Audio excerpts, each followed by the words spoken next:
80 বছরের গুনাহ মাফের দোয়া।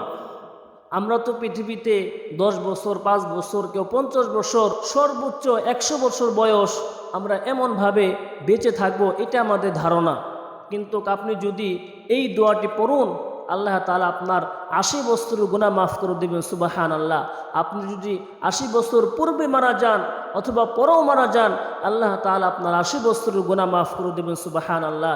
এই দোয়াটি আপনি যদি সময় পান তাহলে অল্প একটু সময়ের মধ্যে, তো জুমার দিন যেই ব্যক্তি আসর নামাজের পর কারোর সাথে কথা না বলে নিজ স্থানে বসে ইমাম সাহেব সালাম ফিরানোর পর ফরজ নামাজ আদায় করার পর আপনি যখন নিজ স্থানে বসে বসে কারোর সাথে কথা না বলে এই দোয়াটি 80 বার পাঠ করুন, আল্লাহ তাআলা আপনাকে 80 বছর গুনাহ মাফ করে দেবেন। সুবহানাল্লাহ। দোয়াটি হলো আল্লাহুম্মা সাল্লি আলা মুহাম্মাদিন নবিয়্যিল উম্মিয়্যি ওয়া আলা আলিহি ওয়া সাল্লিম তাসলিমা। এই দোয়াটি পড়ুন, আল্লাহ তাআলা আপনার 80 বছর গুনাহ মাফ করে দেবেন। সুবহানাল্লাহ।